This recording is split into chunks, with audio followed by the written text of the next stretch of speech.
Bueno, el día de hoy vamos a tratar sobre dos temas en general y luego, como es costumbre, la sesión de preguntas y respuestas. El tema que más nos importa es el de darles a conocer a los ciudadanos, sobre todo a los que tienen créditos en el Infonavit, de un programa que se va a implementar para ayudarles a que puedan tener sus escrituras. La queja que recojo en mis giras es de que pagan y pagan y pagan y no dejan de pagar por distintas causas. Y hay preocupación por esto. Son sus viviendas, sus hogares, y queremos darles seguridad. Primero, de que no se va a desalojar a nadie, y dar también la oportunidad de que puedan terminar de pagar para tener sus escrituras. Todo esto tiene que ver con un programa de combate a la corrupción, un programa para limpiar el Infonavit como se está limpiando todo el gobierno, de corrupción y de abusos, porque se daban la gran vida los directivos del Infonavit, como otros organismos que se escudan en la independencia, en la autonomía, para tener prestaciones estratosféricas, prestaciones más allá de lo justo, de lo normal, a partir de que son autónomos, son independientes, recibían trato privilegiado. Todo eso se está ajustando, se está terminando. Entonces vamos a pedirles a los servidores públicos, en este caso Román Meyer, secretario de Desarrollo Urbano, y al director del Infonavit, que nos expliquen, que nos expongan sobre este plan que se va a mantener en todo el sexenio. No es nada más un año, y también se va a ir mejorando. Es perfectible, no es ya algo acabado. Vamos a hacer la propuesta el día de hoy y vamos a recoger sentimientos, puntos de vista, para irlo mejorando. Pero el propósito es ayudar a los trabajadores que tienen créditos y que no han podido pagar porque han crecido mucho sus deudas por intereses y por otros factores. Entonces, vamos a hablar de eso. También la licenciada Olga Sánchez Cordero va a informar, viene una nota en un periódico, en el Reforma, acerca de que no se manifestó un bien de la licenciada y ella quiere aclararlo. Nosotros tenemos que transparentar todo, la vida pública tiene que ser cada vez más pública y pues para eso sirve y ayuda, porque todo lo que resiste apoya. Para eso sirve y hay que aceptarlo y respetarlo, la labor del conservadurismo y de la prensa fifí. No es improductiva, al contrario, ayuda mucho. Ya sabemos que no nos ven con buenos ojos, pero nosotros tenemos que dar respuesta a todos los cuestionamientos, aunque vengan del conservadurismo y de los que se callaron como momias durante el periodo neoliberal, durante el neoporfirismo, que no les pidieron nunca la declaración de bienes patrimoniales a Salinas, ni lo tocaban, ni con el pétalo de una rosa. Pero en fin, eso es otro asunto. Lo que corresponde a nosotros es aclarar todo, transparencia, que es una regla de oro de la democracia. Entonces, vamos, si les parece, a lo del Infonavit y luego, bueno, ya la licenciada, de una vez. Sí, porque voy con los senadores. Sí. Que voy con los senadores. Muy buenos días a todas, a todos. Sí quisiera yo hacer una aclaración. El día 30 de enero giré el oficio al titular de la Dirección General de Responsabilidades y Situación Patrimonial de la Secretaría de la Función Pública, al maestro Fernando Martínez García, donde solicité hacer pública mi información relativa a los datos patrimoniales y de intereses. En ella se incluía esta propiedad que saca hoy el periódico Reforma, que adquirí junto con mi esposo en el año 2009, hace 10 años. Y en ese sentido me permito hacer dos aclaraciones. La primera, que soliciten, yo ya lo hice, a la Dirección de Responsabilidad y Situación Patrimonial de la Secretaría de la Función Pública, aclare las razones por las cuales se reservó esta información, siendo que yo di la instrucción que se publicara. Y segundo, me sorprende que el periodista José Díaz Briceño no haya atendido un criterio elemental del periodismo, llamarme para conocer mi versión. Por ello, solicito al periódico Reforma que haga esta aclaración una vez que pregunten el por qué el director general de Responsabilidad y Situación Patrimonial no lo hizo público cuando yo le solicité que hiciera público todos mis bienes.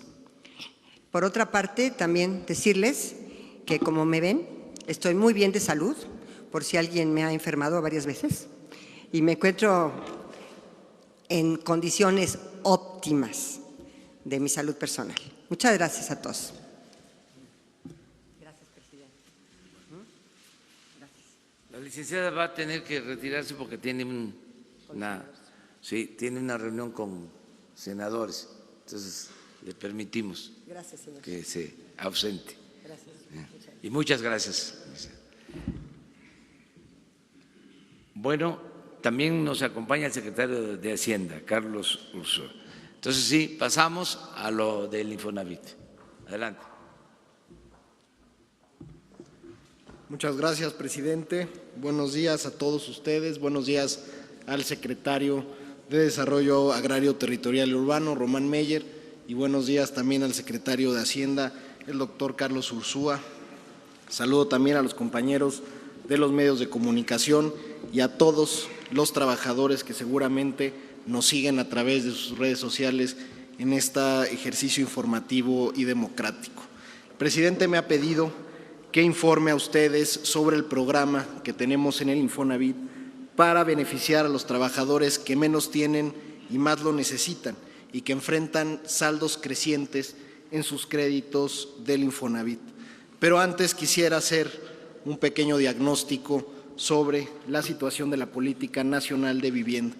Este diagnóstico que hicimos en conjunto, por supuesto, con el secretario Meyer, fue resultado de un recorrido por el país, de hablar con los trabajadores, de escuchar sus necesidades en materia de vivienda y de ver las condiciones en que vivían en muchos desarrollos que precisamente el Infonavit había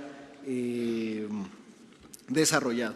Y lo que encontramos es que del año 2000 al 2018 se siguió un modelo expansivo de vivienda en el que se hicieron desarrollos alejados de los centros de trabajo. Muchas veces se construyó incluso en lugares donde no se debió de haber puesto una piedra, porque eran lugares que eran zonas de riesgo. También se hicieron desarrollos que no cuentan hasta la fecha con servicios básicos como agua o electricidad. Y lo anterior tuvo como consecuencia el abandono de viviendas y sobre todo la insatisfacción de miles de trabajadores que habían invertido ahí su patrimonio. Por eso esta nueva administración y al mando del secretario Meyer se está impulsando una nueva política nacional de vivienda.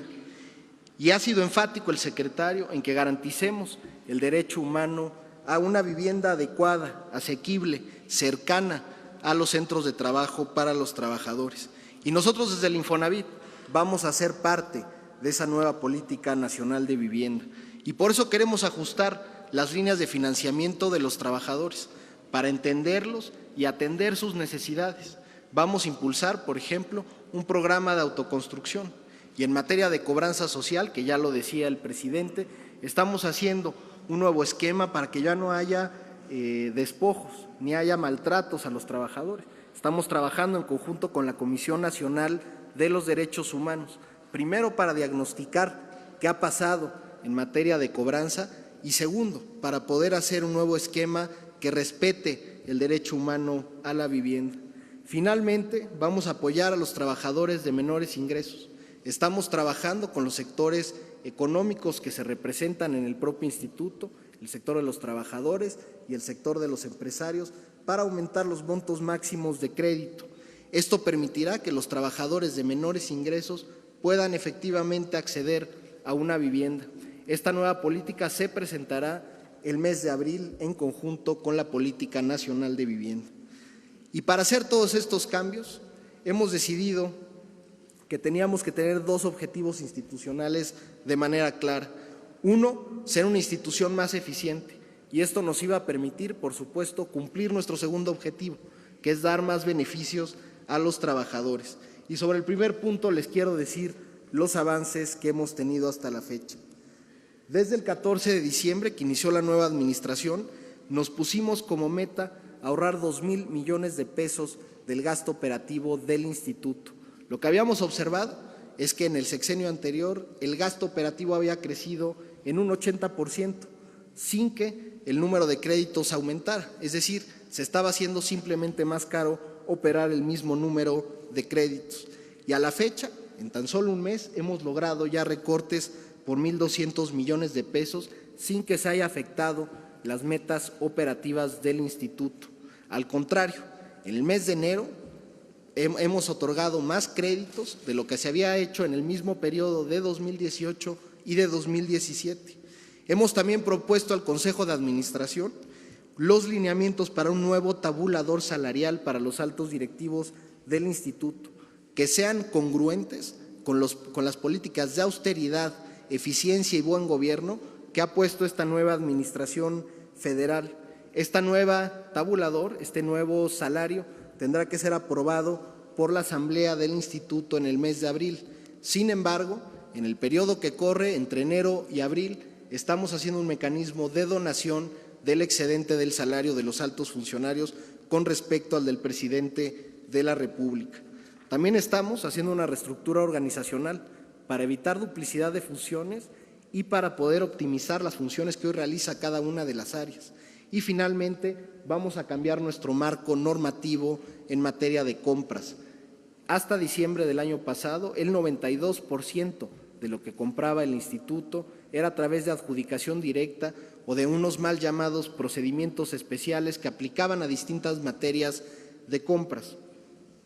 Esto, por supuesto, queremos que se revierta. Queremos que la mayoría de las compras que haga el instituto sean a través de licitaciones públicas. Estudios internacionales han mostrado que licitaciones competidas pueden generar ahorros de entre 15 y el 30% de los recursos, y se requiere que los trabajadores que nos dieron su confianza para administrar su salario puedan tener un instituto eficiente y austero. Y esto nos permite llegar al punto y al programa por el que estamos hoy aquí. Estos ahorros nos permiten presentar el programa Responsabilidad Compartida. ¿Qué significa este programa de responsabilidad compartida? Significa apoyar a los trabajadores que menos tienen y más lo necesitan. ¿Y cómo los vamos a apoyar? Vamos a cambiar sus créditos, que hoy están denominados en salarios mínimos, a pesos. Lo que nos dimos cuenta es que los créditos que se habían otorgado históricamente en el Infonavit, que estaban denominados en salarios mínimos, eran más difíciles de pagar para ciertos trabajadores, particularmente aquellos cuyo salario nominal, lo que recibían cada mes en su nómina, no crecía al mismo ritmo que se actualizaban el saldo total de la cuenta, que se actualizaba con el salario mínimo o recientemente con la unidad de medida y actualización. Y esto hizo que los trabajadores, a pesar de que pagaban sus créditos y que seguían teniendo un empleo formal, vieran incrementarse su saldo cada mes a pesar de que pagaran. Y nosotros hemos entendido y recogido la frustración que sienten muchos de estos trabajadores, y por eso hemos decidido hacer este programa. Queremos, por supuesto, que los trabajadores sigan pagando, es una obligación el crédito, pero queremos que lo hagan en mejores condiciones. Por ejemplo, en este programa los que accedan van a obtener beneficios de descuento a su saldo total del 55% en promedio. También van a obtener una nueva tabla de pagos y tasa fija, y van a tener un apoyo mensual al pago precisamente para que ya nunca más en la historia del crédito vuelva a crecer su saldo mensual. Se va a quedar congelado en su última mensualidad y eso será el resto de la vida del crédito. Y esto podrá dar, sobre todo, certidumbre y planeación financiera a las familias. Algo de lo que nos ha dicho la gente, los trabajadores, es que no saben cada enero cómo se va a actualizar su crédito, cuánto van a pagar cada mes, y van a tener que retirar dinero que podrían utilizar, por ejemplo, para alimentos o transporte, en el pago del crédito. Con esta oportunidad les estamos dejando que tengan esta planeación financiera, porque ya no van a pagar más de lo que corresponda a su última mensualidad. Hemos estimado que el total de trabajadores que entrarían en esta primera etapa es de 194,875. Sin embargo, hemos estimado que a lo largo de esta administración podemos llegar a un total de 745,000 trabajadores en distintas modalidades de este programa, y que cada año iremos anunciando. Por eso es importante que quienes no apliquen este año al programa sepan que cada año estaremos apoyando a los trabajadores para que puedan tener mejores condiciones de pago para sus créditos. Y lo importante fue cómo definimos al número de trabajadores y a los trabajadores universo de esta primera etapa. Y para determinarlo, primero nos pusimos a ver qué grupo tenía créditos denominados en salarios mínimos y que estuvieran vigentes. Además, nos pusimos como meta focalizarlo a los trabajadores que ganaran menos de 4 salarios mínimos, y queríamos beneficiar sobre todo a aquellos trabajadores que han sido constantemente cumplidos a pesar de la adversidad que ya les mencionaba. Otro criterio de selección fue que los créditos ya tuvieran una vida de 15 años, es decir, gente que constantemente ha pagado y sin embargo ha incrementado su saldo, y además que su deuda fuera 1.5 veces mayor a lo que originalmente habían contratado. Tenemos casos muy particulares, por supuesto, son los menos, pero incluso hay gente que debe hoy, después de 15 años de pagar su crédito, 5 veces más de lo que se había contratado. Entonces, estamos focalizándonos en quienes más tenían esa deuda y sobre todo quienes habían estado cumpliendo a lo largo de la vida del crédito. También nos enfocamos a trabajadores que ya tienen más de 40 años y que por probabilidad su carrera salarial tampoco va a ir acorde al ritmo de crecimiento del salario. Todos estos criterios juntos nos dan la certeza de estar apoyando a los trabajadores que menos tienen y más lo necesitan, como nos los ha pedido el presidente. Y por eso quiero invitar ahora a los trabajadores para que puedan ver si son beneficiarios o no de esta primera etapa del programa. Y lo primero que tienen que hacer es meterse al portal bcmapesos.infonavit.org.mx y registrarse con su número de seguridad social o su número de crédito del Infonavit. Ahí mismo en el portal les van a decir si son o no son beneficiarios del programa. También, por supuesto, pueden acercarse a los centros de servicio que tiene el Infonavit a lo largo y ancho del país o hablar al Infonatel. En todos estos mecanismos se les va a informar si son o no son beneficiarios de esta primera etapa.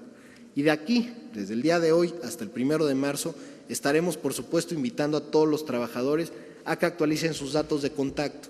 Muchos de los trabajadores han cambiado de empleo o incluso ya no viven en ese domicilio, aunque su crédito sigue vigente, y es difícil localizarlos. Y por eso queremos que en esta primera etapa actualicen sus datos con nosotros. Y a partir del 1 de marzo, a esos 194,000 que hemos detectado para esta primera etapa, ya se les presentarán los beneficios en sus cuentas y en sus saldos. Y a partir de entonces podrán ser partícipes de estos beneficios. Cada año, como les decía, estaremos abriendo modalidades de este programa para ir avanzando a lo largo de esta administración, siempre cuidando, por supuesto, la salud financiera del instituto en beneficio de todos los trabajadores. Es cuanto, señor presidente. Si les parece, desahogamos este tema y luego vamos a la sesión de preguntas y respuestas en general.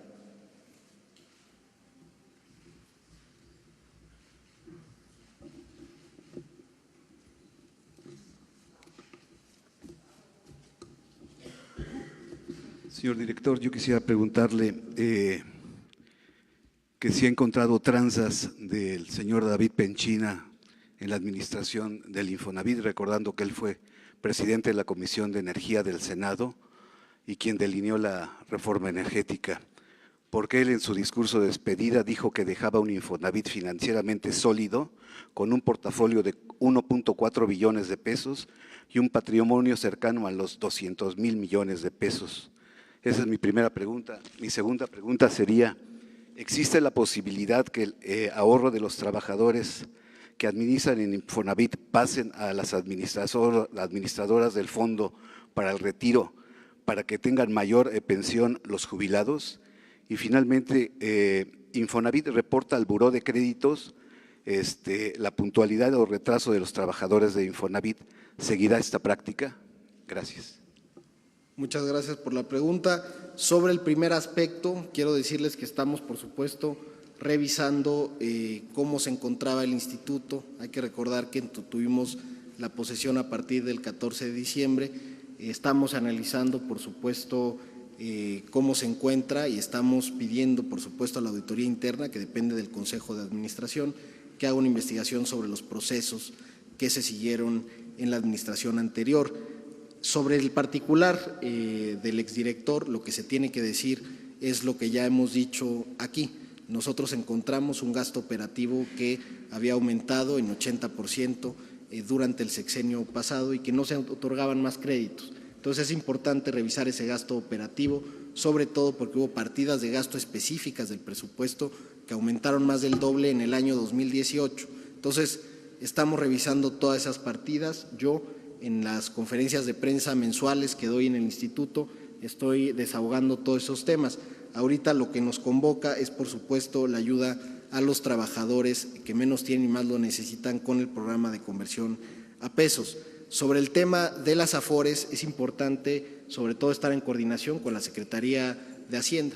Creo que el objetivo que tenemos como país es aumentar la tasa de reemplazo y buscar la maximización del patrimonio de todos los trabajadores. Y en esa ecuación, por supuesto, el Infonavit es un jugador importante porque administramos una parte del salario. Y en ese sentido se tiene que ver la integralidad del patrimonio del trabajador, no tanto quién maneja el recurso en particular, sino cómo maximizamos ese patrimonio para que al final de su vida laboral pueda tener un mejor retiro. Y la tercera pregunta era sobre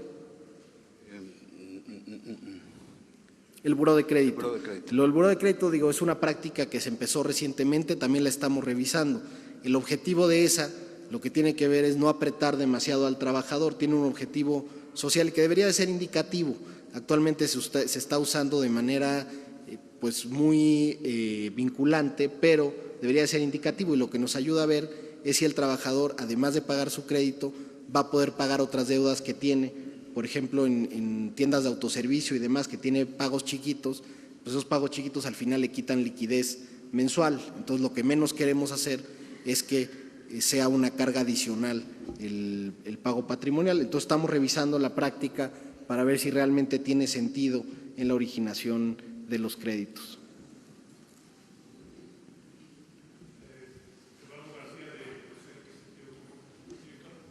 ¿Cuántos créditos tiene hoy el Infonavit vigentes y qué porcentaje de estos pertenecen todavía o están denominados en salarios mínimos? Para tener una idea del monto del programa en su capacidad total. Bueno, actualmente el Infonavit tiene 5.5 millones de créditos vigentes, 3.9 millones están denominados en salarios mínimos, pero hay que recordar sobre todo que pues, la cartera vencida, el número de cuentas que tiene el instituto es de 5.6%, entonces tienes a trabajadores que precisamente ha resultado como predecía el modelo, es decir, que su salario viene creciendo a un ritmo superior incluso al del salario mínimo, y por lo tanto para ellos no resulta oneroso ese crédito. Lo que estamos focalizando es aquellos trabajadores que precisamente no tuvieron una carrera salarial esperada como en el modelo y por lo tanto hubo este desfase respecto a la curva predicha. Pero lo importante también es que a partir del año pasado el Infonavit está otorgando créditos en pesos y una tasa fija que es competitiva en el mercado, y eso ayuda sobre todo a la planeación de los trabajadores, porque les da un panorama de cuánto van a ir pagando cada mes. Ya no se tienen que esperar esto que pasaba cada enero de a ver cuánto sube el salario mínimo o en la UMA a partir de 2016, y estaban las familias con el Jesús en la boca. Entonces, esto ya no va a pasar porque ya estamos haciendo algo que tiene que ver con la certeza y la planeación financiera de las familias.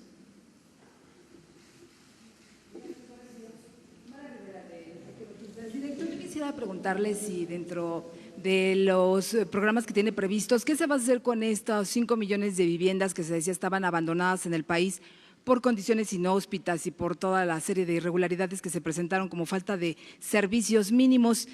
Y bueno, y no sé si aprovechando la presencia del secretario de Hacienda, nos pudiera adelantar cuándo se presentará esta iniciativa de reforma al sistema de pensiones, considerando que para el 2025, secretario, pues será la primera generación de jubilados con el esquema de Afores, y que bueno, este propósito de aumentar la tasa, el rendimiento, en fin, ¿cómo va caminando esta iniciativa en el Congreso? Bueno, sobre el tema de la vivienda abandonada, yo creo que sí tenemos que tener un panorama claro. Efectivamente, el Coneval y el INEGI detectaron en sus últimos datos un universo de 5 millones de viviendas abandonadas. Nosotros, desde el Infonavit, que además es la hipotecaria más grande del país, hemos detectado el año pasado, solamente el año pasado, se abandonaron, o tenemos registro de 58,000 viviendas, pero cada año hemos visto un ritmo de más o menos 80,000 viviendas cada año, ¿no? Entonces, estamos estimando el universo que efectivamente tiene el Infonavit y con lo que el Infonavit puede hacer algo.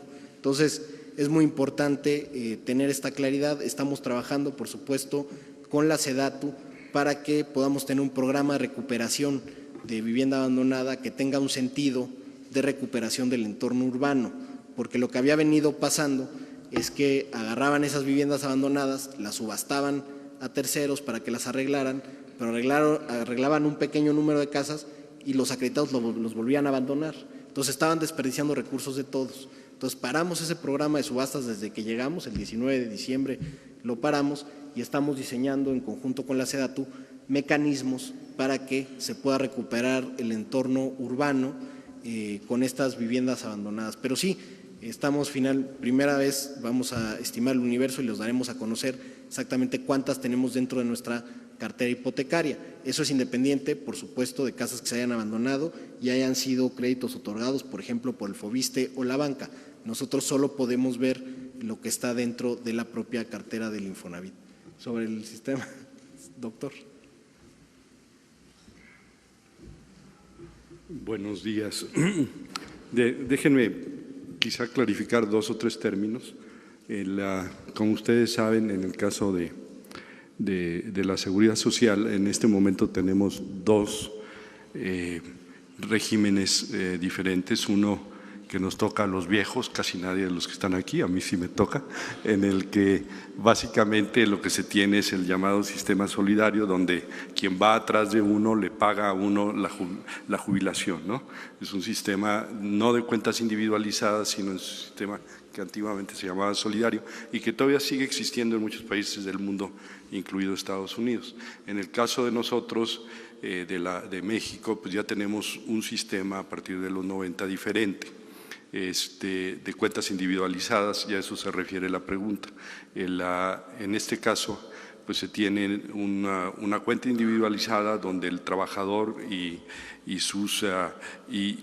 la empresa donde trabajó, las empresas donde ha trabajado a lo largo del tiempo, van aportando dinero y ese monto pues va creciendo. A medida que pasa el tiempo, pues puede suceder una de 2 cosas. Uno, que la persona siga trabajando de manera continua, y otra es que de manera muy discontinua vaya trabajando y luego no trabajando, vaya trabajando y no trabajando, etcétera. Eso hace las cosas un poquito más complicadas, tanto para el trabajador como para el gobierno, porque el gobierno tiene que tomar en cuenta eso. Lo óptimo es que pues, de manera continua lleguen las aportaciones a las AFORES. Ahora, en el caso de la gente que ya se jubile, que es la pregunta que se hace, que ya van a empezar a entrar las primeras generaciones, lo que el trabajador va a tener 2 posibilidades dependiendo del número de horas que trabajó. Una es simplemente que pueda tener una jubilación a partir de el monto de dinero que se tiene en la AFORE. Esta jubilación se puede acudir a ella siempre y cuando haya un cierto número de semanas trabajadas. La tasa de reemplazo que se menciona aquí por el director del Infonavit y también por la reportera, significa que es qué porcentaje del salario que uno estaba acostumbrado a ganar va a ganar uno o va a tener en la jubilación. Típicamente en el caso de las AFORES, no solamente en México, sino en muchas partes del mundo, esa tasa de reemplazo es muy baja. Es por ello que, y esa es la primera medida que nosotros estamos empezando a adoptar, es por ello que hay que incentivar el ahorro voluntario a las AFORES. Segundo, las AFORES, depende, su comportamiento es muy variado. Hay AFORES muy buenas, hay AFORES muy malas. No voy a hablar de cuáles son buenas y cuáles son malas. La verdad que los invito a que ustedes estén continuamente revisando en las páginas de la CONSAR el desempeño de cada una de las AFORES. La diferencia, a lo mejor en el corto plazo parecería muy pequeña por las tasas, pero en el largo plazo, a medida que pasan los años, una pequeña tasa puede significar un gran monto. Entonces es bien importante también incentivar, informar a los trabajadores de que deben estar muy al pendiente de las AFORE en cuestión. Hay una comisión que carga cada AFORE. Por primera vez, esto fue anunciado a principios de este año, por primera vez ya se logró a través de la CONSAR que esa comisión ya sea menos, en promedio, sea menos de 100 puntos bases, es decir, menos de 1% de los saldos. En este momento está en el orden de 98 puntos bases. Aún hoy eso es alto, vamos a tratar de que se vaya disminuyendo a lo largo del tiempo. Creemos que para estándares internacionales incluido Latinoamérica, las comisiones que se cargan en México siguen siendo altas. Entonces vamos a disminuirlas de manera gradual. Otra política que ya estamos siguiendo es que vamos a premiar a las Afores no solamente por la comisión, quienes cargan menos, sino también por los rendimientos. Eso es por primera vez, eso se anunció en el plan, en estos puntos de reforma financiera que justo se anunciaron aquí con el señor presidente y con el gobernador del Banco de México, si ustedes lo recuerdan. Y tercero, también ya se anunció en ese mismo programa que se van a flexibilizar los mecanismos que tienen en manos las Afores. Ahora van a tener más posibilidades de invertir mejor de manera normal. Y se van a seguir con otras medidas. Es difícil, el asunto de la reforma de pensiones o de las pensiones en general es un asunto que a todo mundo, en todas partes del mundo, ocupa y preocupa. En Estados Unidos ocupa y preocupa mucho. En otros países, por ejemplo, como Brasil, pues es un asunto ya casi de seguridad nacional, porque es el porcentaje del PIB que se tiene que dedicar a las pensiones es sumamente alto, y en muchos otros países. Entonces estamos poco a poco avanzando y la idea es hacerlo pues, paso a paso, pero con mucha racionalidad en el programa. Bueno, hay estímulos fiscales, si ustedes, y esto qué bueno que lo pregunta, si ustedes aportan a su Afore, ustedes no pagan impuestos, es un beneficio fiscal absoluto. Es por ello que es bien importante que la gente, sobre todo los jóvenes, aprendan a aportar de manera voluntaria a su fondo de retiro.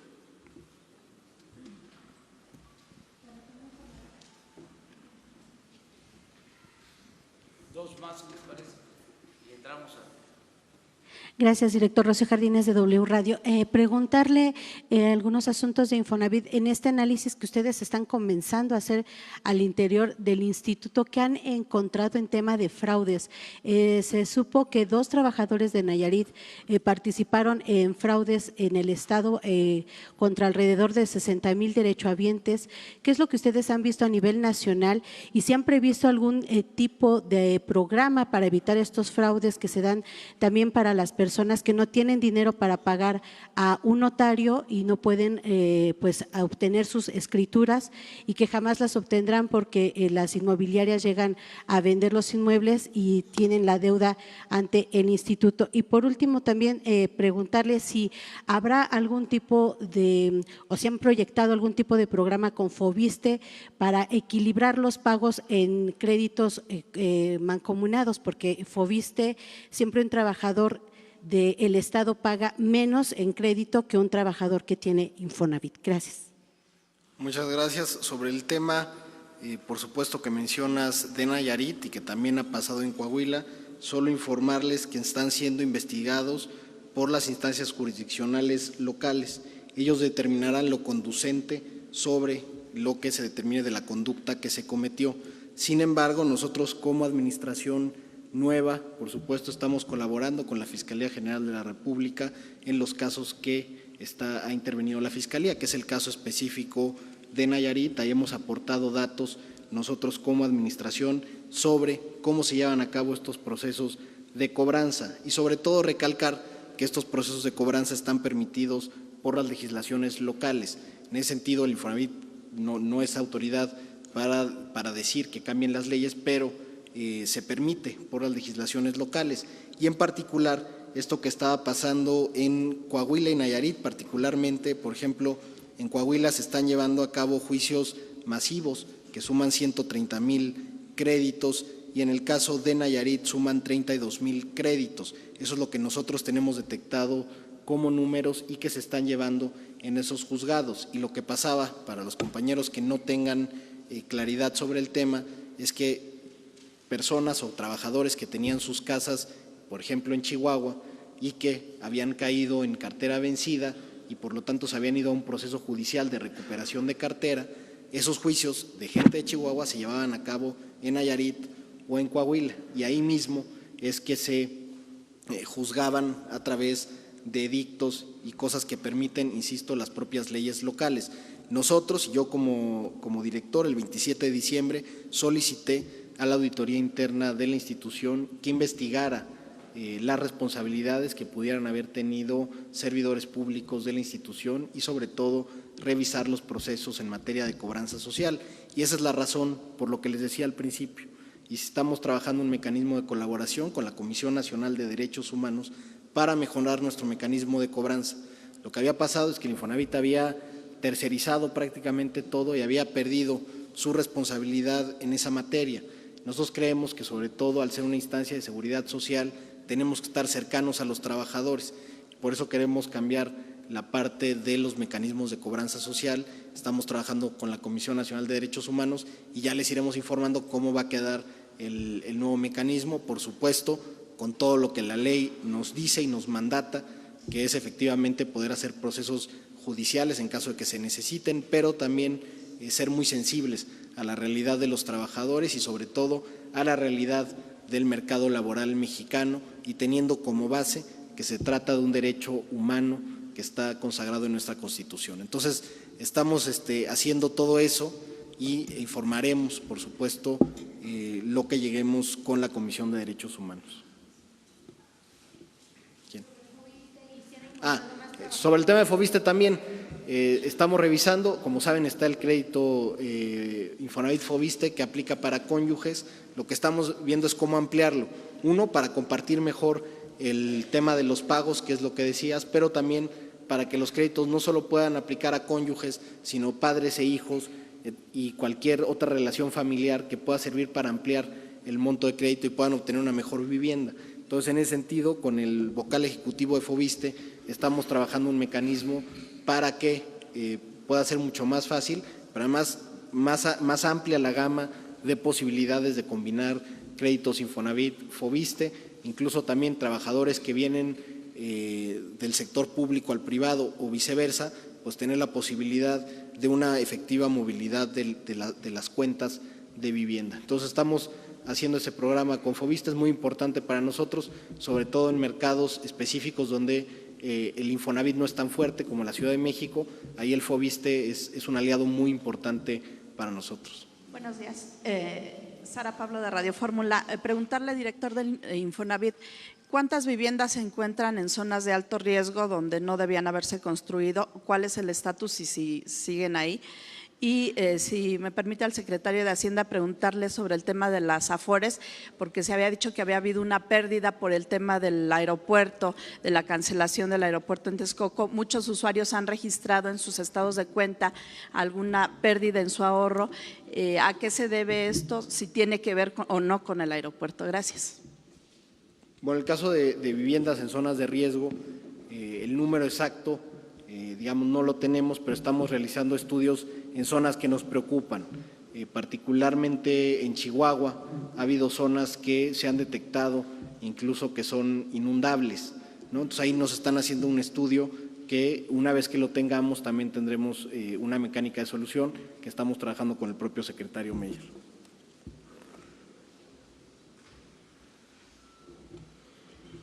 Bueno, en el caso de las Afores, como ustedes saben, parte de los montos que tienen son invertidos en renta variable. Entonces, el año pasado, sobre todo en los últimos 6 meses, en todo el mundo, no solamente en México, las bolsas cayeron. Entonces, eso hace que a su vez se refleje en el monto de las Afores. Y allí el punto es no apanicarse.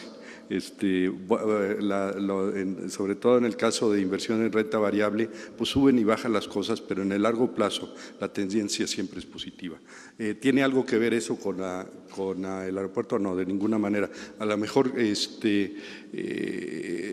reportero, la reportera piensa eso porque hubo dos instrumentos de deuda que se usaron para el aeropuerto, para este proyecto del nuevo aeropuerto de Texcoco, que ya no está en pie. Uno fue emitir bonos, alrededor de $6,000 millones, respaldados por la TUA, la tarifa de uso aeroportuario. Eso ya estamos solucionando, de hecho ya se hizo el primer paso, el gran paso, eso ya básicamente está solucionado. Y el otro es un mecanismo que se llama FIBRA para nosotros en México, que son fondos de inversión que tratan de impulsar la inversión privada en México. Y en este caso se emitieron alrededor de 30,000 millones de pesos en fibras. Esto, por cierto, ya también el grupo aeroportuario muy pronto ya las va a pagar, pero es verdad que hubo algunas afores, X y Y, que invirtieron en esas fibras. ¿Van a perder? No, porque de hecho, uno de los problemas de esas fibras es que eran demasiado caras para el gobierno. Entonces van a ganar, de hecho, bastante quienes invirtieron en esas fibras. Bueno, nada más para decirles que se va a apoyar a los trabajadores del Infonavit y que todo esto, lo subrayo, tiene que ver con una mejor administración, una administración pública austera. Por eso, para sintetizar, para resumir, para dejar claro de manifiesto que hay un cambio verdadero, que no es más de lo mismo, me gustaría que el director del Infonavit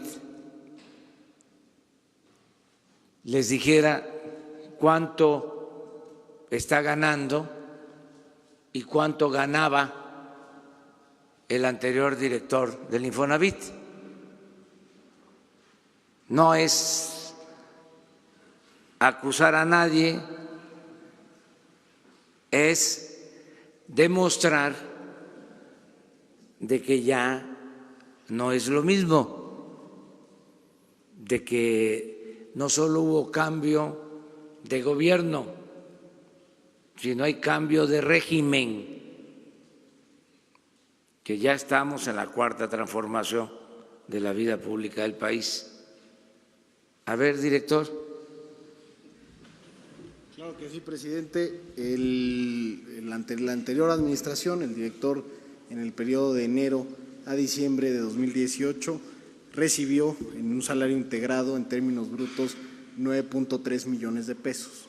Eso fue el salario anual entre enero y diciembre.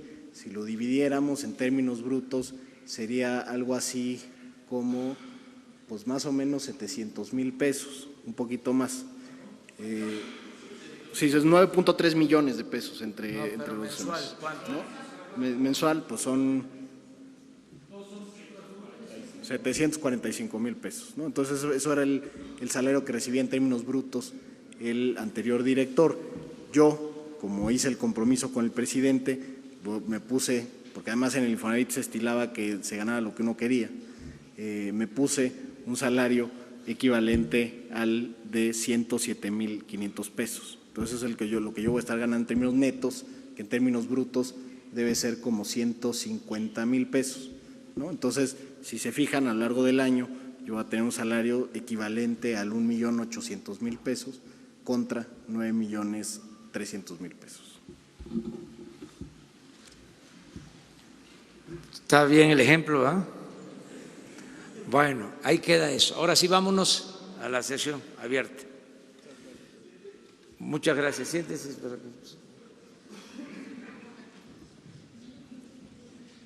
Buenos días, presidente.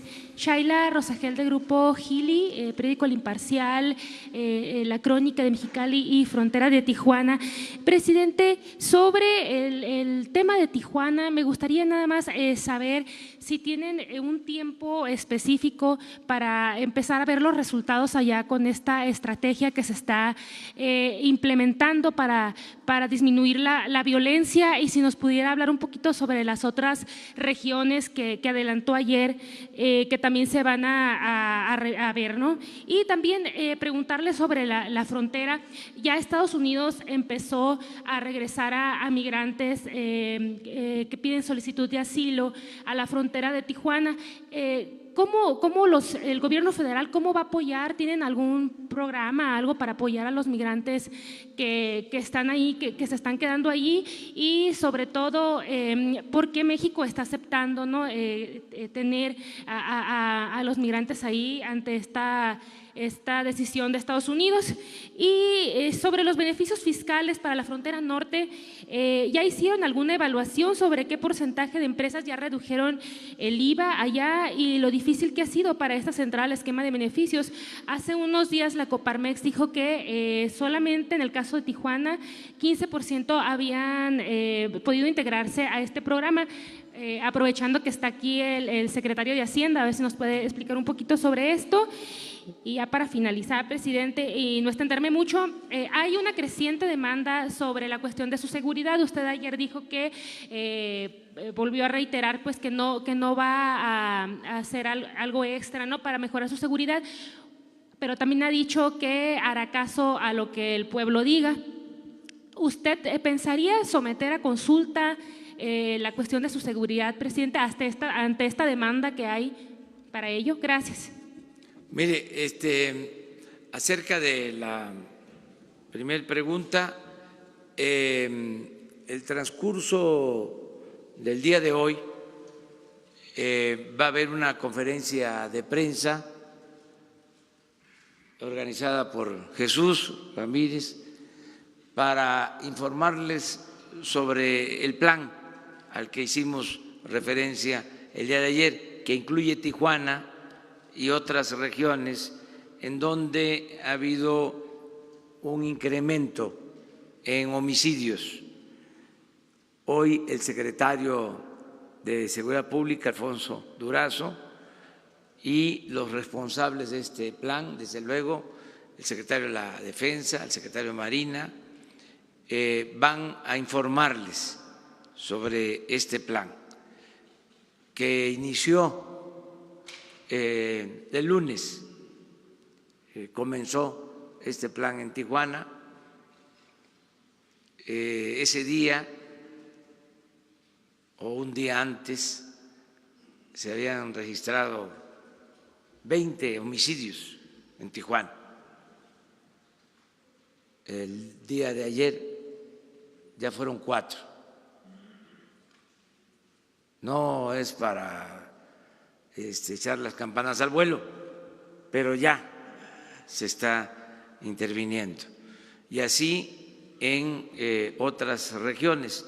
Es importante que conozcan ustedes este plan, que es el que se va a llevar a cabo en las 266 coordinaciones territoriales, porque no vamos a utilizar la misma estrategia de los gobiernos pasados de atender donde hay el problema y luego el problema se traslada a otras partes y no se resuelve, que fue lo que hicieron cuando se propusieron atender lo del robo del combustible.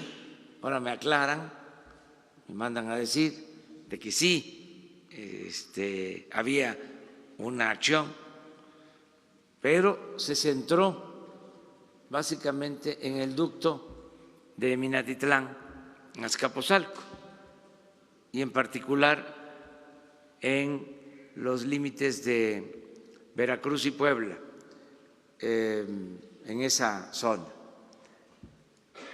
Es donde actuaron. ¿Qué pasa? Pues si solamente se atiende eso, ese ducto, pues los que se dedican a esas actividades ilícitas se trasladan a otros ductos. Por eso creció tanto Hidalgo. Entonces, no es solo atender una parte, es un plan integral, permanente, para todo el país, Por eso necesitamos de la Guardia Nacional y necesitamos tener más elementos, porque hay un faltante de elementos para la seguridad pública. No son suficientes los policías, los soldados, los marinos. Hace falta convocar a más elementos. Entonces, lo de estas 15 regiones es parte del plan que va a atender la Guardia Nacional. Va a ir creciendo hasta que tengamos todo el país. Entonces, hoy, terminando la conferencia, les van a informar sobre esto. Sí,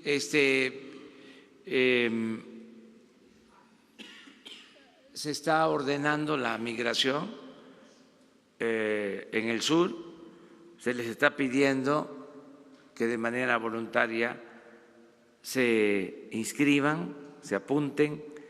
Hay algunos que no han aceptado hacerlo de manera incorrecta.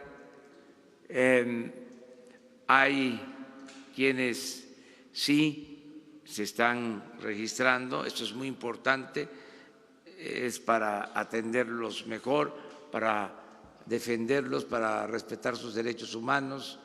Se les están entregando alimentos, medicamentos, se les está atendiendo. Todo esto en tanto atendemos el fondo que tiene que ver con el crecimiento, con el desarrollo en Centroamérica y en nuestro país. Yo quisiera que un día, o me gustaría un día presentarles las cifras sobre crecimiento económico en México,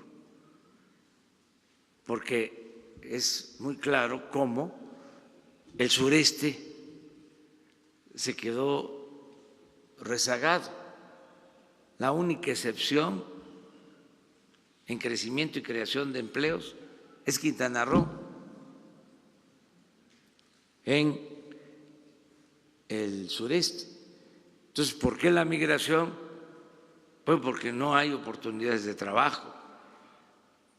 Por eso la importancia del desarrollo en Centroamérica y en el sur de nuestro país. Ese es el planteamiento de fondo que estamos haciendo al gobierno de Estados Unidos. Afortunadamente lo están entendiendo, han sido respetuosos. El presidente Donald Trump ha sido respetuoso, ha hecho señalamientos porque tiene que hacerlos, pero ya no es la misma situación de antes, porque estamos estableciendo relaciones para la cooperación. Hay estos acuerdos de impulsar el desarrollo en Centroamérica, de impulsar el desarrollo en el sur del país para enfrentar así el fenómeno migratorio. Y se está entendiendo que nosotros debemos dar protección a migrantes, tenemos que garantizar sus derechos humanos, y es lo que se ha venido haciendo. El que puede explicarles bien sobre este tema las veces que sea necesario, sobre esta política, pues es Marcelo Ebrard. También con Jesús me gustaría que un día Marcelo les explique sobre la política exterior y cómo, de manera coordinada con la Secretaría de Gobernación, se está también manejando todo lo relacionado con la política migratoria. Esto va a ayudar a aclarar mucho. Había preocupación ayer por el mensaje del presidente Trump. Lo cierto es que fue respetuoso, hubieron algunos señalamientos, pero pues es su derecho, es su visión, pero fue bastante respetuoso de nuestro gobierno y eso se lo agradecemos, porque nosotros estamos haciendo nuestro trabajo. Presidente, lo de la consulta sobre su seguridad y lo del IVA. Mire, tenemos posiblemente en puerta una consulta, pero tiene que ver con la operación de una planta termoeléctrica en Morelos. Voy a estar en Morelos porque fui a Ayala, hice el compromiso de regresar en un mes. Voy a estar en Morelos en una semana para hacer un planteamiento. Se los explico así de manera general, sin consulta a los ciudadanos, por decisión del gobierno y también para dar contratos a empresas. Se hizo un gasoducto y una termoeléctrica en Morelos, Yecapistla, Morelos. Se invirtieron alrededor de 25,000 millones de pesos. Esa planta va a permitir alumbrar casi todo Morelos. Es de la Comisión Federal de Electricidad, no es de una empresa particular. Entonces se generó toda una protesta, hubo represión, metieron a la cárcel a campesinos.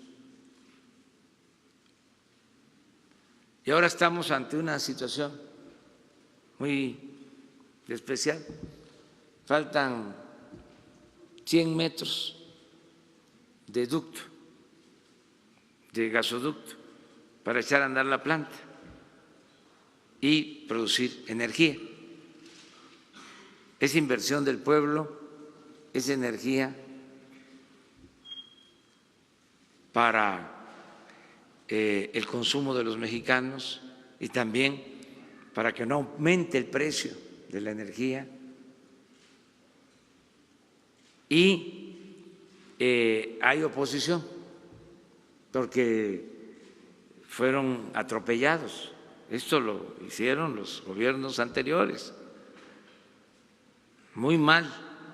Ahora se quejan los expresidentes, pero ¿qué culpa tengo yo de la manera en que procedieron? Pero imagínense dejar abandonada una planta de 25,000 millones de pesos para generar energía. Entonces, vamos a buscar un acuerdo. Les voy a hacer una propuesta a todos los municipios por donde pasa el ducto, porque incluyó varios estados, y desde luego donde está la planta. Ya me informé y no hay problema de contaminación. La planta tiene un proceso de tratamiento de agua de lo más avanzado, porque si se afectara el agua, se contaminara el agua, ahí sí, ni modo, se quedaría, porque lo más importante pues es la salud del pueblo.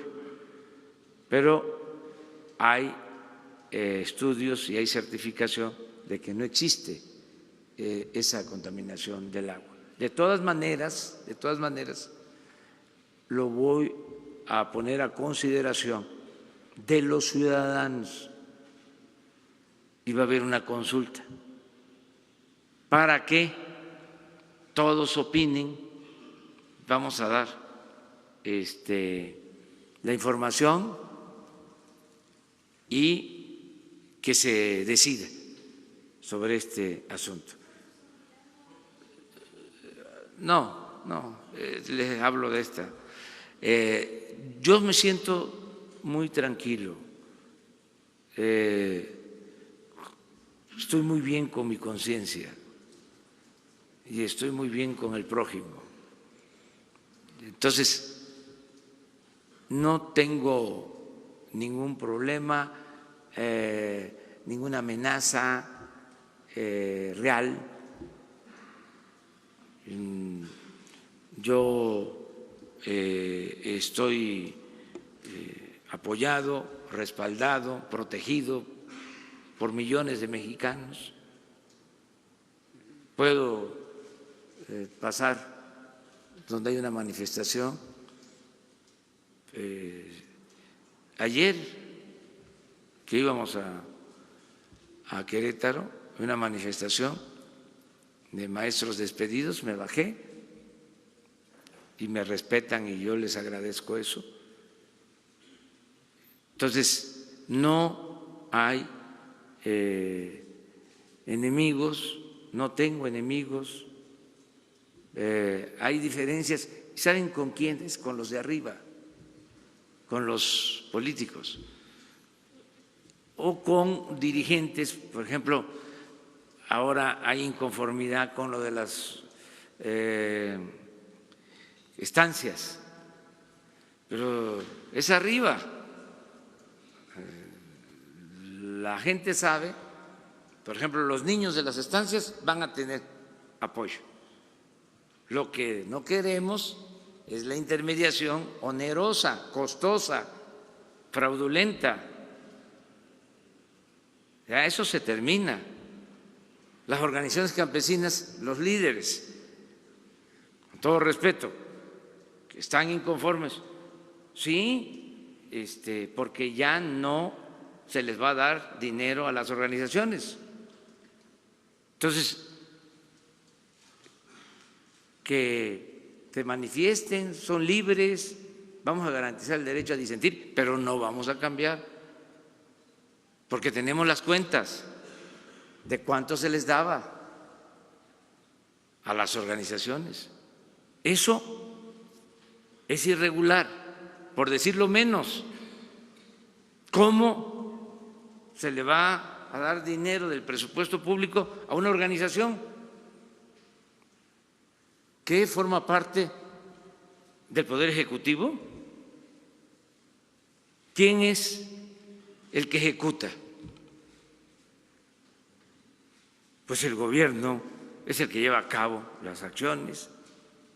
¿Cómo se le va a entregar dinero del presupuesto que es de todos a una organización social, a una organización de la llamada sociedad civil? Entonces, esas son las inconformidades que se presentan, pero se va a ir entendiendo. De todas maneras, diálogo.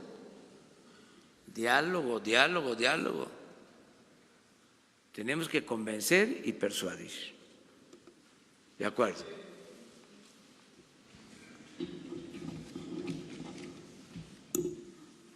Buenos días, presidente. Janet López Ponce de Milenio. Hemos estado publicando que en este saqueo a Pemex no únicamente era el huachicoleo a los ductos, sino también incluso las donaciones que hacía Pemex a Sedena y algunas organizaciones. En específico, el grupo Hidrocina estuvo robando este combustible y vendiéndolo. Se le congelaron cuentas, después tuvieron que descongelarlas y en estos momentos están operando con normalidad. Saber si tienen alguna investigación en específico en estas gasolineras, atención especial. También algunos estados estuvieron desviando estas aportaciones de combustibles y también hay alguna investigación en este sentido. Y en un segundo tema, presidente, ahora que la secretaria de Gobernación ventila que hubo un error de la función pública directamente en su declaración, sigue habiendo varias declaraciones de funcionarios con datos ocultos. Por ejemplo, el vocero decía que él no ocultaba nada y su declaración sigue con la mitad de la información oculta. Saber si entonces, más allá de que los funcionarios hayan decidido no transparentar su información, podría haber un error directamente en la Secretaría de la Función Pública y si estaría usted solicitando que se revisen los casos del resto de los funcionarios. A ver, Jesús, no vamos a triangular, directo, por alusiones personales. Ven.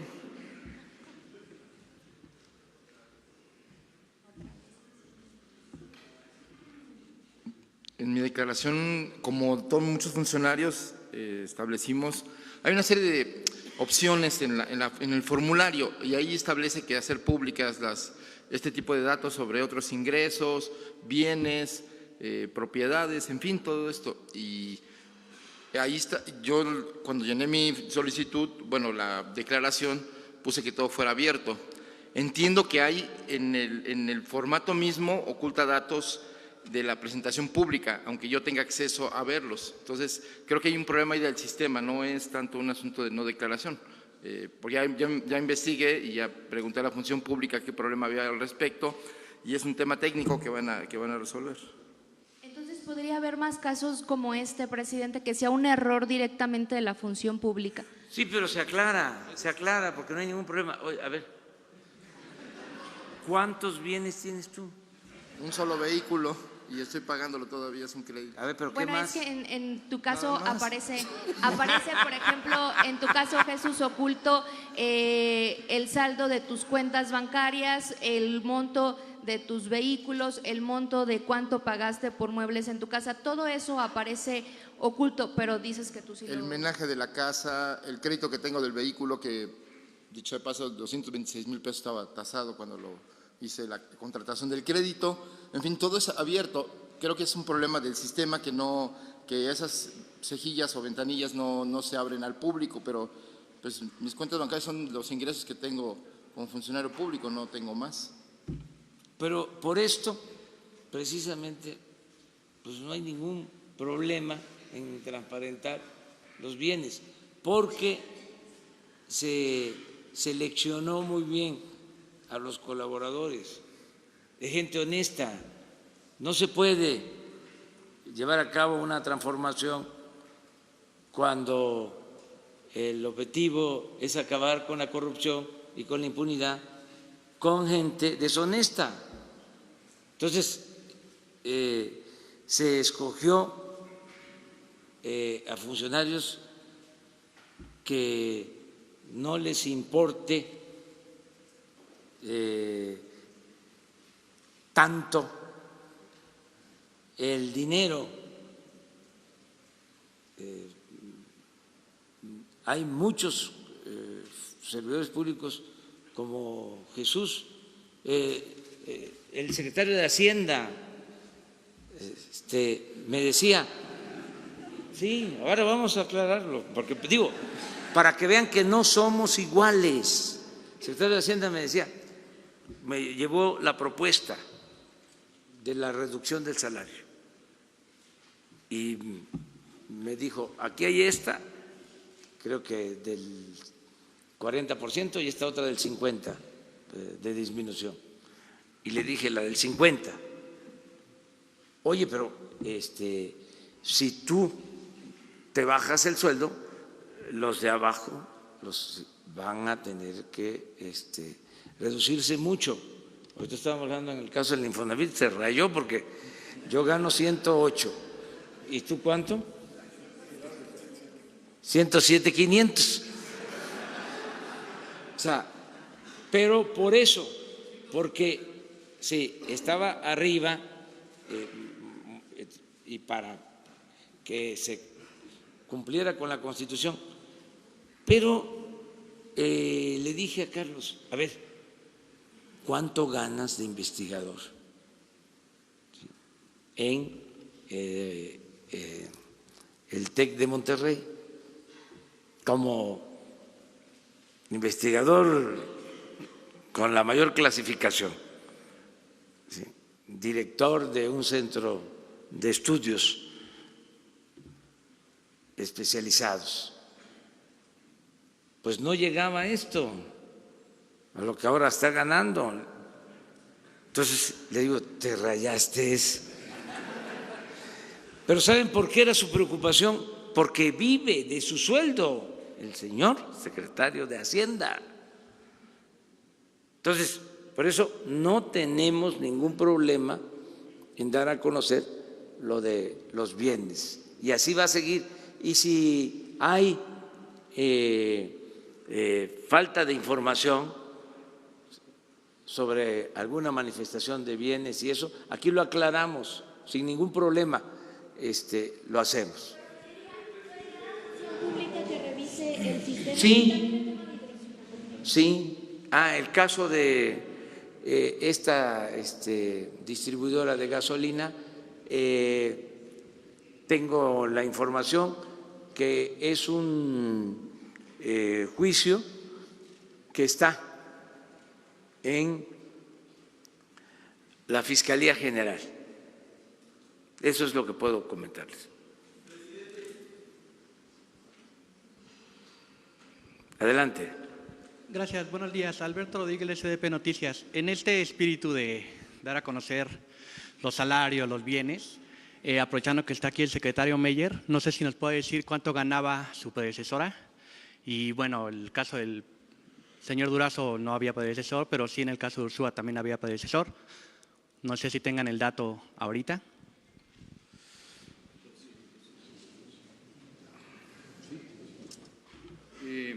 Tengo entendido que la maestra Robles ganaba 157,000 pesos libres, digamos en el tabulador entre secretarios ella tenía de los más bajos, entonces su salario correspondía a 157,000 pesos libres mensuales.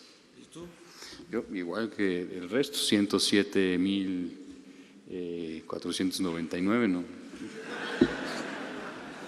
Bueno, ya, pero es así más o menos, en general, ya, vámonos, vamos aquí en medio, los dos.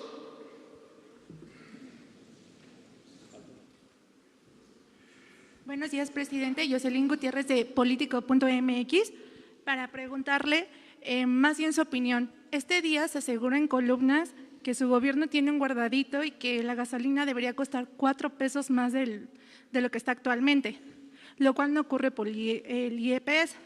¿Cuál sería su opinión sobre esto? Y también si nos podría adelantar cómo será el informe que presentará de sus primeros 100 días de gobierno. Si planean que sea aquí en Palacio Nacional o va a asistir en el Congreso. Y si nos puede confirmar, se dice que Bernardo Batis lo va a proponer como embajador de México para el Vaticano. Si de ser cierta la información, ¿cuándo enviaría su propuesta al Senado? Bueno, no, lo último no tengo yo información. Tengo contemplado reunirme con el maestro Batis. Nos vamos a reunir pronto, en unos días más, para platicar con él. ¿Dónde quieren el informe de los 100 días? ¿Lo quieren aquí? Una mañanera. ¿De acuerdo? Eso es, aquí va a ser. ¿Qué más? Le comentaba, en algunas columnas salió el día de hoy que asegura que su gobierno tiene un guardadito, donde están diciendo que el precio de la gasolina debería de ser 4 pesos más barato de lo que ya está actualmente, sí, lo cual no ocurre debido al IEPS.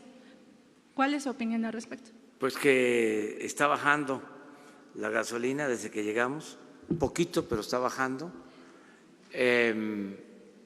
Yo hice el compromiso de que no iba a aumentar el precio de la gasolina, ese fue el compromiso que hice, y lo voy a sostener, y lo que baje pues es ganancia. Estoy pendiente de eso, estoy vigilando de cómo andan los precios, de quién es quién en los precios. Ahora que fui, por ejemplo, a Veracruz, me estuve fijando, en Veracruz fue donde encontré los precios más bajos de la gasolina, de manera particular en Coatzacoalcos y en Minatitlán, 16.84 el litro. Cuando aquí en la Ciudad de México está a 19.60, depende, pero hasta 19.80, de 16.84 a 19.60 es bastante el diferencial. Ha ido creciendo en algunos casos el diferencial, no mucho, se mantiene la competencia, por eso es muy importante que se conozcan los precios antes de ir a cargar, porque sí puede haber diferencia de un centro de distribución a otro. Entonces, vamos a mantener el precio sin aumento. Dije, no va a haber gasolinazo. Por último, presidente, yo sé que ya había retomado lo de Estados Unidos, pero queríamos saber la postura de Segov sobre el discurso de ayer de Trump, donde acusó que México organiza las caravanas migrantes, las cuales se dirigen a los puntos más débiles de la frontera. Entonces… Sí, respetamos mucho ese punto de vista del presidente Donald Trump, pero no vamos nosotros a polemizar. Esa fue la única mención. ¿Sí? Dijo gobiernos que facilitan el transporte de migrantes. Hay una larga explicación sobre esto, pero no vamos a contradecir. Yo ayer explicaba de que hay, como es natural, hay una confrontación política bastante respetuosa, con urbanidad, entre republicanos y demócratas. Entonces, no nos vamos a meter en eso nosotros, ¿no? Respeto, respeto, respeto, respeto. Okay, muchas gracias. Gracias. Buenos días, señor presidente, secretarios, subsecretario, director Alejandro Lelo de la Red Diario Basta y Grupo Cantón. Presidente, sobre el tema de su seguridad, quisiera abordarlo con otro enfoque. El 12 de noviembre, en una entrevista en Mérida, usted nos dijo lo siguiente, cito: yo ya no me pertenezco, estoy al servicio de la nación, soy un hombre de nación. Entonces tengo que cumplirle al pueblo de México. Mi amo es el pueblo de México. Es mi responsabilidad no fallarle y no le voy a fallar. La pregunta concreta, presidente, si el pueblo que es su amo, como usted lo definió, le pidiera que incremente su seguridad, ¿lo haría? Quizás la manera de pedírselo sería vía una consulta. Esa sería una primera pregunta. Y la segunda, sobre el caso de Foviste, hay muchas quejas, denuncias que se encuentran en una situación más o menos parecida a los casos que hay en Infonavit. ¿Estarían pensando en algún programa parecido para Foviste? Gracias. Sí, vamos a hacer lo mismo que se está haciendo en el caso del Infonavit. Se les va a presentar también el programa de Foviste. Aprovechando, ¿no?, cosas que se dijeron, pero que se deben de puntualizar, se deben de acentuar.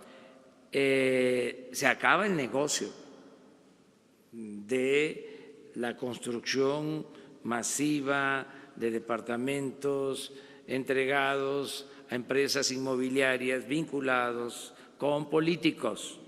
Se acaba.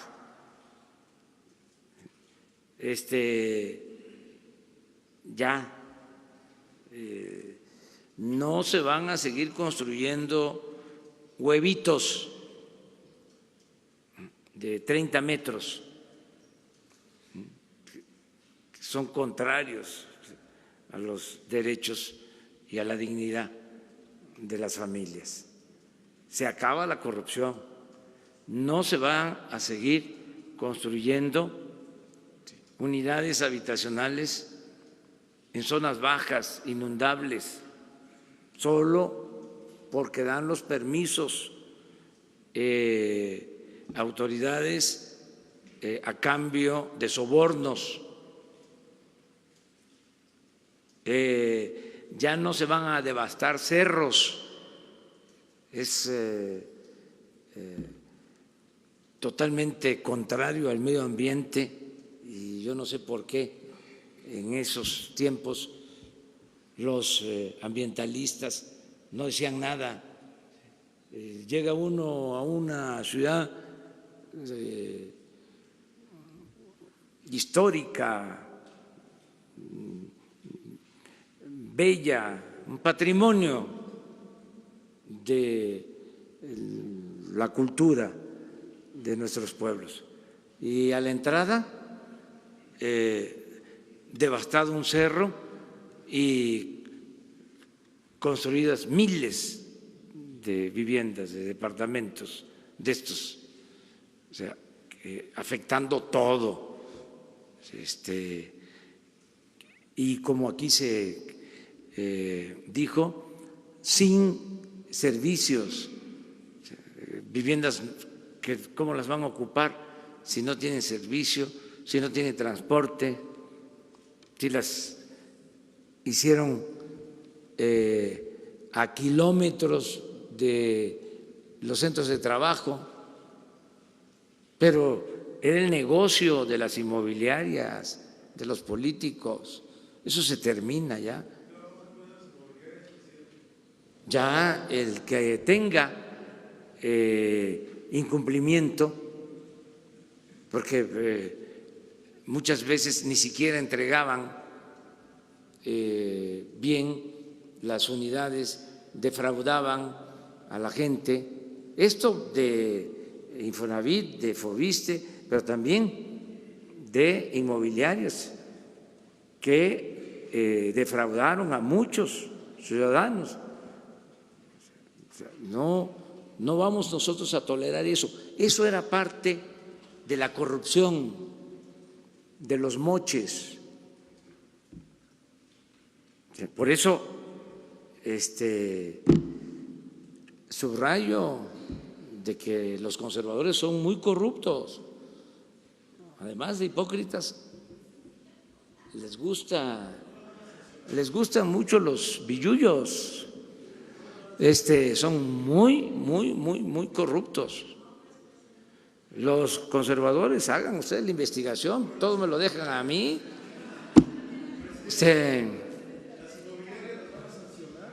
Sí, todos los juicios que están abiertos se van a continuar. Todo esto que se mencionó de Nayarit, de Coahuila, de cómo despojaban de sus casas a los trabajadores, pero no a 10, a 20, a 100, a miles.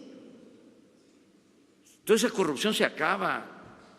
Ya vamos a limpiar de corrupción el país y lo vamos a hacer garantizando las libertades, hasta ofreciendo disculpas por las molestias que ocasione el combate a la corrupción. Presidente, lo que le comentaba de la consulta, ¿sí lo tendría? Sí, lo vamos a considerar más adelante. De ahora vamos muy bien, estamos bien y de buenas. ¿Cuándo sería más adelante este año? En la consulta que quizás va a ser marzo, abril. Pues puede ser este año, pero tenemos ahora otras prioridades. Sí. Gracias, señor presidente. Dos preguntas. Usted ayer, Rubén Pérez del periódico La Prensa, usted ayer en el aniversario de la promulgación de la Constitución mencionó la posibilidad de crear una nueva Carta Magna. ¿Su gobierno estaría impulsando esta nueva Constitución en el transcurso de los años que le restan en el sexenio para dejar su sexenio terminado con una nueva Constitución? Y la otra pregunta, insistir en el tema de las donaciones huachicoleras. Los diputados están insistiendo de que esto se perfila como un negocio. Más allá de que la Fiscalía tenga el tema, usted, así como tenía la información de cuántos barriles se perdían por robo de combustible, ¿tiene el dato de cuántas pérdidas registraba Pemex por estas donaciones? Gracias. Sí, mire, ayer mismo hablé de que no nos iba a dar tiempo a nosotros para convocar a la creación para la aprobación de una nueva Constitución, que a pesar de que la Constitución actual está muy parchada, que tiene más de 700 reformas, que nosotros nos dábamos por satisfechos si se aprobaban las reformas que estamos presentando, que tienen que ver con convertir en delito grave la corrupción, lo que llaman los abogados los hechos de corrupción, delitos graves para la corrupción, que es increíble porque dominaban los abogados, no todos desde luego, no quiero generalizar, pero los abogados del conservadurismo eran los que impedían en el legislativo reformas para castigar la corrupción y el influyentismo. Es buen tema de tesis porque todos estos abogados que practicaban el influyentismo y que se hicieron inmensamente ricos fueron legisladores. Y ya no quiero hablar más porque luego se enojan mucho. Pero si se convierte en delito grave la corrupción, si se termina la impunidad, suprimir fueros y privilegios. Fíjense qué raro, mandamos la iniciativa para quitar fueros y no la aprobaron los legisladores. Sobre todo, no se pudieron tener las 2/3 partes porque los legisladores del conservadurismo votaron en contra. Cuando estoy proponiendo que se le quite el fuero al presidente, que se pueda juzgar al presidente por corrupción en funciones, modificación al 108 constitucional, no lo aprobaron.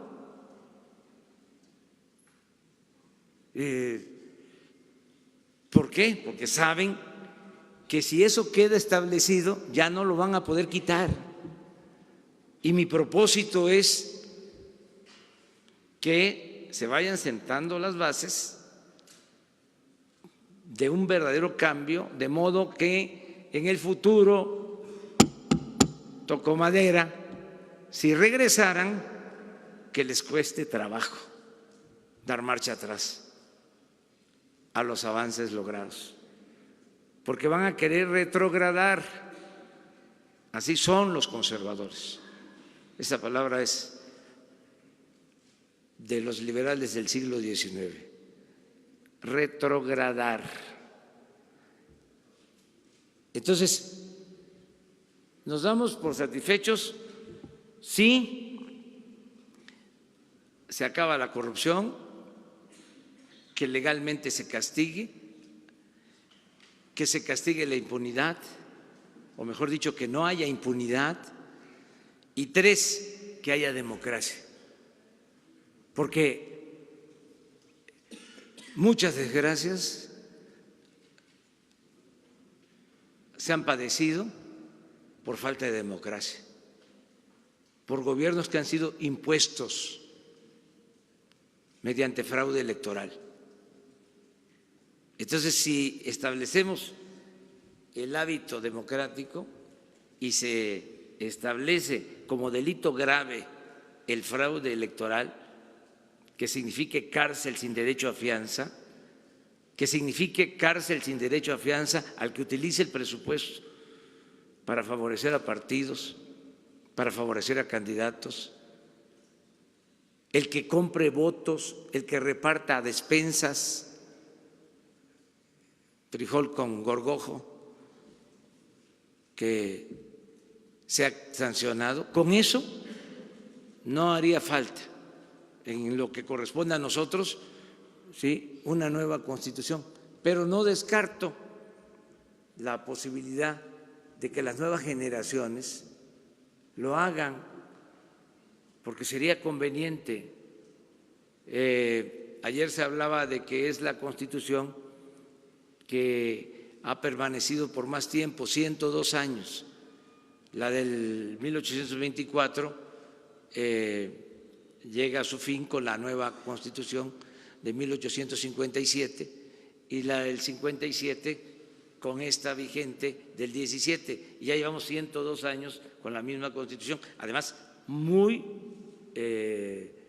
parchada, muy remendada, ya en algunos casos no solo modificada en la letra, en el texto, sino también en el espíritu de la Constitución, lo que dio origen a esta ley de leyes. Entonces, eso se lo dejamos a las nuevas generaciones. Yo no me voy a meter en eso ahora porque me llevaría mucho tiempo.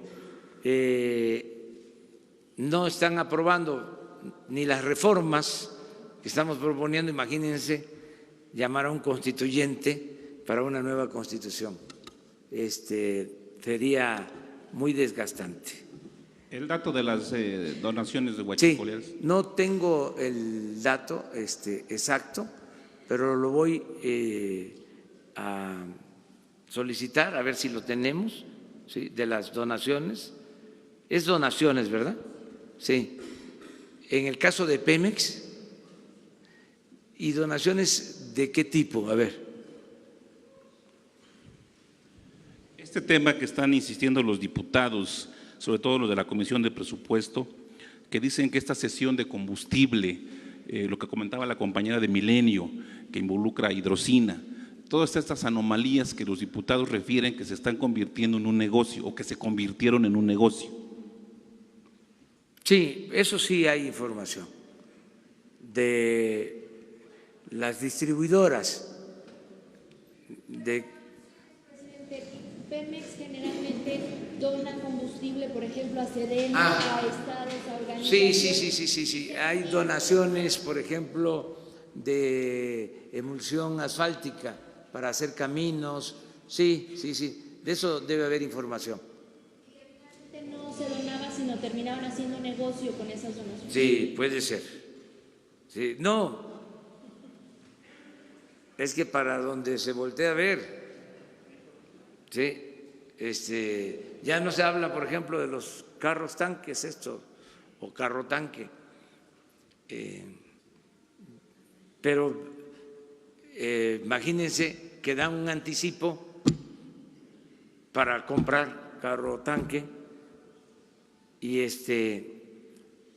no entregan los equipos y se quedan con el anticipo. Pero así muchas otras cosas. Aquí van a ir saliendo. Estamos empezando. O sea, estamos empezando a limpiar entre todos. Esto es muy importante, no dejar de agradecerle al pueblo de México por su apoyo, por su respaldo. No podríamos hacerlo sin la gente. Yo me animo,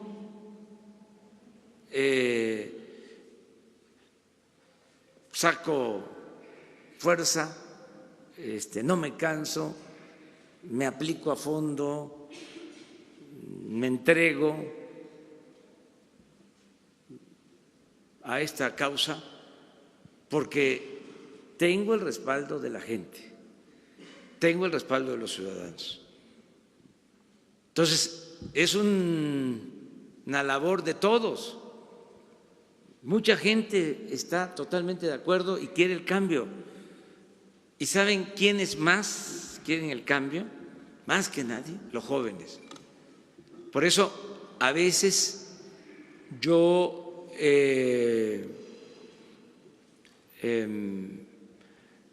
explico,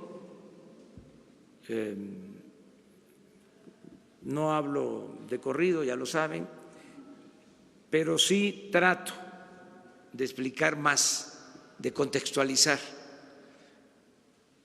porque es muy importante que se tengan todos los elementos. Es pedagogía para que siga cambiando la mentalidad de los ciudadanos, sobre todo la mentalidad de los jóvenes. Es que estaba tan mal la situación de que se celebraba al que actuaba de manera deshonesta, se le consideraba astuto, y tonto al que no robaba, al que no aprovechaba la oportunidad.